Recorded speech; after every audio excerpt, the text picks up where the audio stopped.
एक स्टडी से पता लगता है कि दुनिया के 50% से ज़्यादा लोगों को लगता है कि उनके लिंग का साइज़ छोटा है। आइए आज मैं इस प्रॉब्लम का आपको परमानेंट सॉल्यूशन देता हूँ और ये फ़ायदा ना सिर्फ आपके लिए है बल्कि आपके ज़रिए उन लोगों के लिए भी है जिन्हें आप बता सकते हैं। इस वीडियो के आखिर तक बने रहिए, आपको बहुत इम्पोर्टेंट इन्फॉर्मेशन मिलने जा रही है। सबसे पहले ये जानना चाहिए कि लिंग का साइज़ बड़ा क्यों चाहिए। इस बात को बताने से पहले कि लिंग को कैसे बड़ा किया जा सकता है, मैं आपको ये बताना चाहूँगा कि लिंग का साइज़ बड़ा क्यों होना चाहिए। अगर हम पिछले ज़माने की कुछ किताबों को उठाकर देखते हैं और पिछली सभ्यताओं को देखते हैं तो पता लगता है वहाँ कुछ तस्वीरें ऐसी मिलती हैं कि जहाँ लिंग के साइज़ को, पेनिस के साइज़ को एलेबरेट किया जा रहा है, बार बार दिखाया और दर्शाया जा रहा है। यानी कि हमारे कल्चर में कहीं बहुत पहले से ये चीज़ पड़ी हुई थी कि एक औरत को खुश करने के लिए लिंग का साइज़ बड़ा होना चाहिए। और फिर इस आग में घी का काम किया पोर्नोग्राफी ने आपकी इसी सोच का और पुराने ज़माने से चले आ रहे इसी कल्चर का फ़ायदा उठाते हुए फिर उसके अंदर आग लगाकर इस तरीके की वीडियोस बनानी शुरू की कि आपको ये एहसास हो जाए कि लिंग का साइज़ बड़ा ही चाहिए, नहीं तो आपकी वाइफ आपसे खुश नहीं होगी। ये सोच बना दी गई। जब ये सोच लेके एक बच्चा धीरे धीरे बड़ा हो रहा होता है तो वो अपनी सोसाइटी से, अपने दोस्तों से, पाँव से, इंटरनेट से, सोशल मीडिया से उसे बार बार यही देखने को मिल रहा होता है कि अगर बीवी को सेक्स में खुश करना है तो बड़ा लिंग चाहिए, मोटा लिंग चाहिए।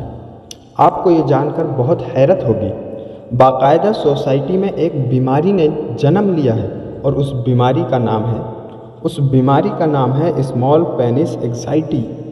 और ये इतनी ख़तरनाक बीमारी होती है कि जिसके दिमाग में ये बात बैठ जाए कि मेरा पेनिस छोटा है, मेरा लिंग छोटा है, मैं अपनी औरत को खुश नहीं कर सकता, आप यकीन जानिए उसे डॉक्टरों की बात पर भी यकीन नहीं आता। उसे ऐसा लगता है कि शायद इस डॉक्टर के पास ही इन्फॉर्मेशन सही नहीं है, या ये बता नहीं सकता, या शायद इसको नहीं मालूम है। एक और आफत है, वो बताता हूँ आपको, अपना दर्द बता रहा हूँ। लड़के आपस में अपने लिंग को भी कंपेयर करने लगते हैं। मैंने यहाँ तक सुना है अपने पेशेंट से कि सर हम एक यूरिनल में गए, हमारे साथ जो दूसरा लड़का था वो यूरिन पास कर रहा था, तो मैं आहिस्ता आहिस्ता झांक रहा था कि उसका लिंग कैसा है। आपको हैरत होगी, लोग ये भी करते हैं। मैं आपसे ये सवाल करूँगा, क्या कभी कोई ये नापता है कि मेरी उंगली छोटी है, तुम्हारी बड़ी है? कभी ये नापता है अपने दोस्तों से, या फिर इंटरनेट पर बैठ के कभी ये देखता है मेरी आँख गोल क्यों है और उसकी लंबी क्यों है? हम लिंग के साइज़ पे ही क्यों उलझे हैं? इसकी वजह है हमारे दिमाग में डाली गई वो सारी गलत फहमियाँ और वो बुराइयाँ जिसने हमारी सोच को एक जगह मरकूज़ कर दिया। क्या? कि लिंग बड़ा चाहिए, लिंग मोटा चाहिए। लिंग को बड़ा कैसे करते हैं, इससे पहले मैं आपको लेके चलता हूँ, थोड़ा सा वजाइना को समझते हैं। आप लिंग का साइज़ बड़ा क्यों चाह रहे हैं? वजाइना के लिए ना, योनि में ही तो डालना है। तो समझिए, उस योनि को भी समझिए। योनि बेसिकली वजाइना जो है एक ट्यूबुलर स्ट्रक्चर है, यानी कि औरत के जिस्म का एक ऐसा हिस्सा जो थोड़ा सा स्ट्रेच भी हो सकता है, यानी फैल भी सकता है। आपको ये जानकर हैरत होगी, योनि का वो हिस्सा जो आपके लिंग को मज़े के साथ फील करता है वो मैक्सिमम 4.2 या 3 इंचेस होता है सिर्फ, बस 3 इंच से लेकर 4.25 इंच तक ये रास्ता सेंसिटिव होता है जिसमें पेनिस के साथ उसको मज़ा आ सकता है। 3 इंच से लेकर तकरीबन 4.25। इसके बाद जो पेनिस आगे जाता है वो मज़ा नहीं देता, पेन देता है, दर्द देता है। अब मेरा आपसे सवाल है, आप अपने दिल से जवाब मांगिए, अपने दिल से खुद जवाब मांगिए। क्या आप अपने पार्टनर को पेन देना चाहते हैं, दर्द देना चाहते हैं, या मज़ा और खुशी देना चाहते हैं? सरकार, अगर आप मज़ा देना चाहते हैं तो 3 इंच से लेकर 4.25 इंच तक आपका पेनिस कहीं भी है, पूरा खड़ा होने के बाद, पूरा अट्रैक्ट होने के बाद, तो ये तो आपके पास गॉड गिफ्ट है कि आप आसानी से अपने पार्टनर को खुश कर सकते हैं। हाँ, अगर आप उसे पेन देना चाहते हैं, दर्द देना चाहते हैं, दुख देना चाहते हैं, उसे तकलीफ़ देना चाहते हैं, अपने आप से उसके दिल में नफ़रत पैदा करना चाहते हैं, तो चलिए बड़े पेनिस की सफ़र की तरफ चलते हैं। वजाइना को समझ लिया, एक एग्ज़ाम्पल देकर भी समझा सकता हूँ यहाँ पर। मान लीजिए आपके पैर का साइज़ 8 है, 8 नंबर का आप जूता पहनते हैं, लेकिन आप जूता लिया है 6 नंबर का, तो क्या आप उसे पहन लेंगे? चलिए मान लिया आपने ज़बरदस्ती उसको पहन भी लिया, क्या आप चल लेंगे? चलिए मान लिया आप चल भी लेंगे, तो क्या आप इंजरी, चोट और दर्द से बच जाएंगे? नहीं, नहीं। जब वजाइना ही उस काबिल नहीं है तो बड़ा पेनिस करके आप अपने पार्टनर को तकलीफ़ देना जा रहे हैं। आइए मैं आपको लेके चलता हूँ कि बड़ा पेनिस करने की कौन सी टेक्निक मौजूद है। पूरे दुनिया भर में इस वक्त करेंटली 10 टेक्निक यूज़ की जाती है। इन्हें मैं 3 कैटेगरी में तोड़ता हूँ, 3 कैटेगरी में तोड़ता हूँ। पहली कैटेगरी है ऑपरेशंस। ऑपरेशन नुमा जैसी चीज़ें, ऑपरेशन जैसी चीज़ें, या तो पूरा ऑपरेशन सर्जरी जिसे बोलते हैं, या सर्जरी से मिलती जुलती चीज़ें। दूसरी कैटेगरी है कुछ डिवाइसेस, कुछ इंस्ट्रूमेंट्स। और तीसरी कैटेगरी है स्ट्रेचिंग एक्सरसाइजेस। इन 3 कैटेगरी में मैं इसको डिफ़ाइन करता हूँ, यानी तोड़ता हूँ। पहली कैटेगरी के बारे में बताता हूँ, अगर आप अपने लिंग को बड़ा करना चाहते हैं।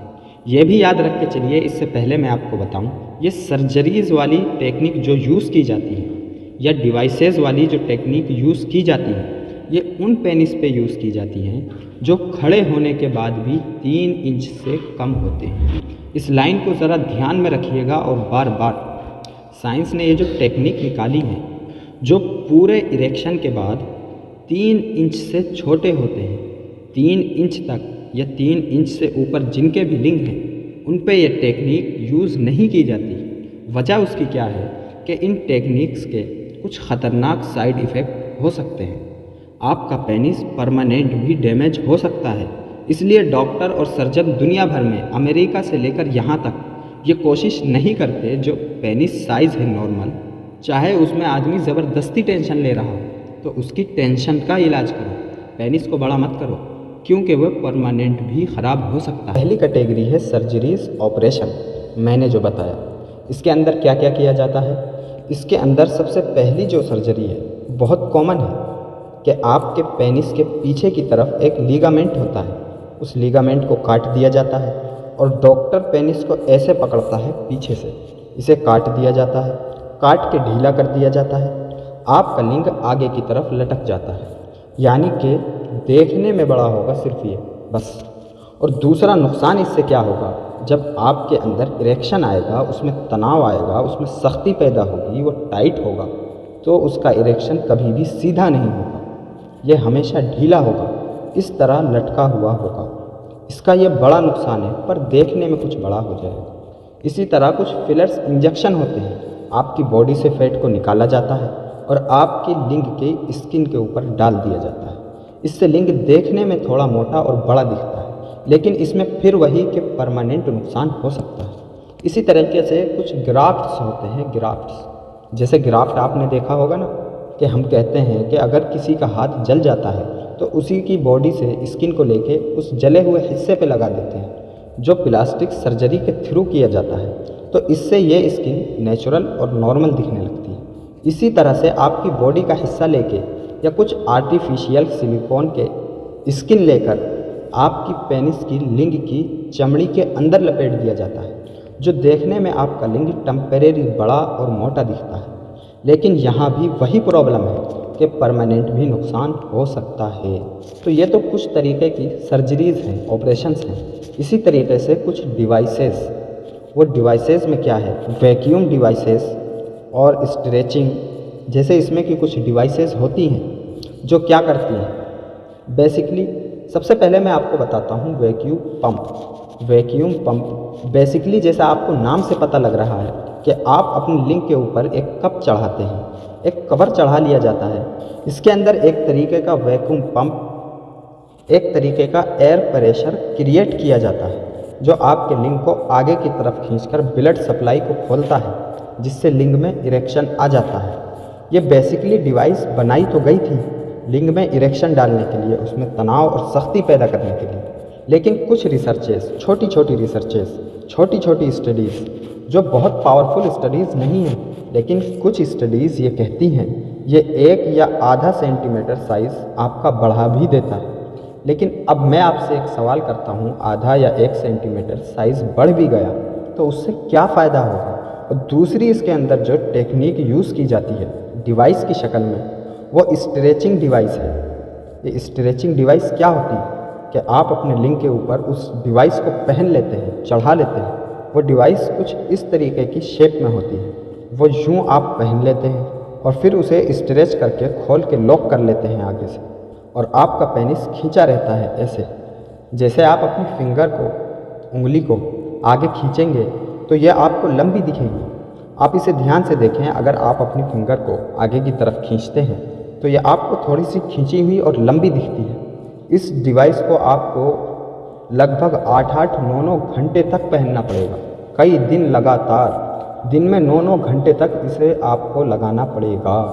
और उसके बाद कहीं जाके कई महीनों के बाद आपका लिंग का साइज़ 1, 1.5 या 2 सेंटीमीटर तक बढ़ेगा, बस सिर्फ। और नुकसान बहुत सारे हो सकते हैं। आपके लिंग की नसें ख़राब हो सकती हैं, अंदर से जो आपकी ब्लड सप्लाई है जो कुदरती और नेचुरल है वो कमज़ोर पड़ सकती है। इसके अंदर किसी तरीके का टिश्यू टियर भी मुमकिन है जो आपको परमानेंट नुकसान पहुंचा सकता है। तीसरी कैटेगरी है एक्सरसाइजेस, स्ट्रेचिंग एक्सरसाइजेस। इसके अंदर 2 एक्सरसाइजेस बहुत मशहूर हुई हैं। एक जेल्किन एक्सरसाइज है, जेल्किन एक्सरसाइज, और एक नॉर्मल स्ट्रेचिंग एक्सरसाइज कह लीजिए, पेनाइल स्ट्रेचिंग एक्सरसाइज, और एक जेल्किन के नाम से। जेल्किन जो ओरिजिनेट हुई थी वो कहीं अरब के साइड में ओरिजिनेट हुई थी।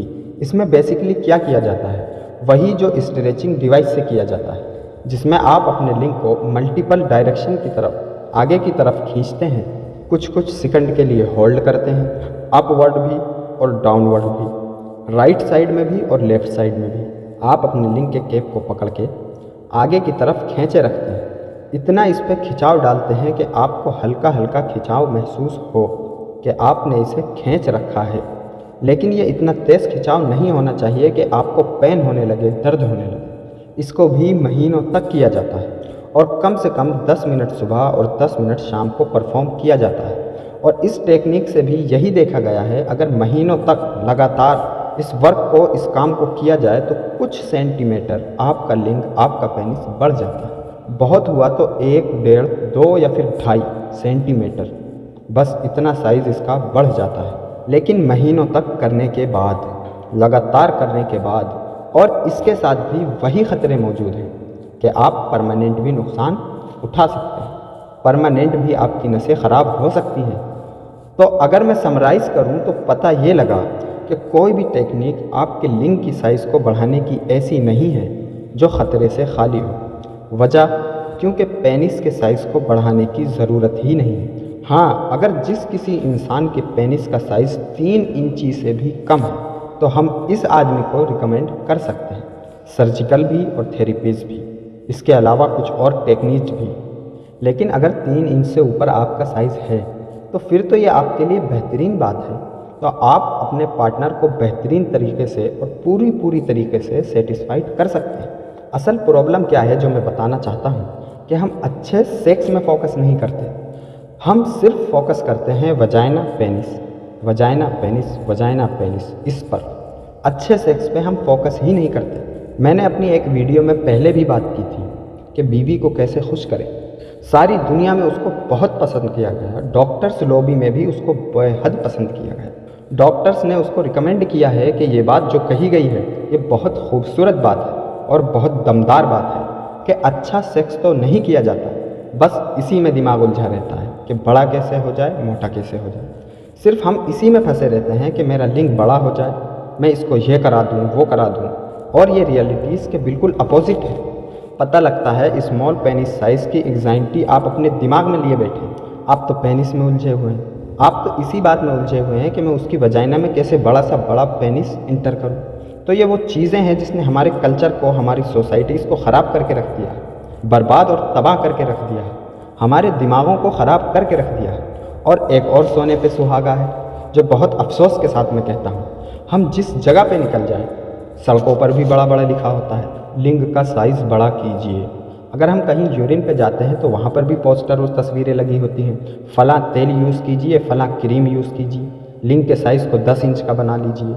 अब जो आदमी मानसिक बीमार है, जो परेशान है, उसको तो ये बहुत मज़ेदार लगती है सुनने में। उसको तो ऐसा लगता है कि ये क्या हुआ, डूबते को सहारा मिल गया, मैं तो इस नदी से बाहर निकल सकता हूँ। और वो भागा भागा उन लोगों के पास जाता है और अपनी सेहत और पैसा सब बर्बाद कर देता है। तो अगर आपको कोई कंसर्न है, वाकई आपके दिमाग में कोई डाउट घर कर रहा है, तो मेरी रिक्वेस्ट है क्वालिफाइड सेक्सोलॉजी से मिलिए। उन लोगों से मिलिए जो ईमानदारी के साथ आपको सच बताना चाहते हैं, आपको बहकाना और भटकाना और लटकाना नहीं चाहते। देखिए, याद रखिए, समाज में कोई भी बुराई तभी पनपती है कि जब उसको मानने वाले मौजूद हों। अगर हम बुराई का साथ देने वाले ना बने, हम गलतियों का साथ देने वाले ना बने, हम ख़तरनाक और नुकसानदेह चीज़ों का साथ देने वाले ना बने, तो यकीनन हमें एक बहुत अच्छी सोसाइटी मिल सकती है। हमें अच्छा हेल्थ केयर सिस्टम भी मिल सकता है अगर हम उसका साथ दें। उसका साथ कैसे दिया जाए? आप क्वालिफाइड लोगों से अप्रोच करें, आप क्वालिफाइड डॉक्टर से मिलें, आप अपनी बात को उनसे सीखें। अपने आप मोबाइल उठाकर, अपना लैपटॉप, अपना कंप्यूटर उठाकर उसको रिसर्च ना करें। उम्मीद है मेरी बात आपको ज़रूर समझ में आई होगी। मैंने इस वीडियो को थोड़ा सा समराइज़ करके बयान करने की कोशिश की है और यकीन जानिएगा, दुनिया भर की इन्फॉर्मेशन मैंने इन चंद मिनटों में आपके सामने रखने की कोशिश की है। अगर आपको और कोई डिटेल चीज़ आपको चाहिए और आप जानना चाहते हैं, लेकिन वो बात रियल होनी चाहिए, पहले मेरी इस वीडियो को समझ लिया जाए, क्योंकि टाइम आपका भी बहुत कीमती है और मेरा भी बहुत कीमती है। तो आप समझिए इस बात को। अगर आप और कुछ बेटर जानना चाहते हैं और कुछ डिटेल में जानना चाहते हैं, तो कमेंट्स में जाके मालूम कर सकते हैं और मुझे भी बता सकते हैं कि आप और क्या जानना चाहते हैं। उम्मीद करता हूँ वीडियो पसंद आई होगी। Thank you very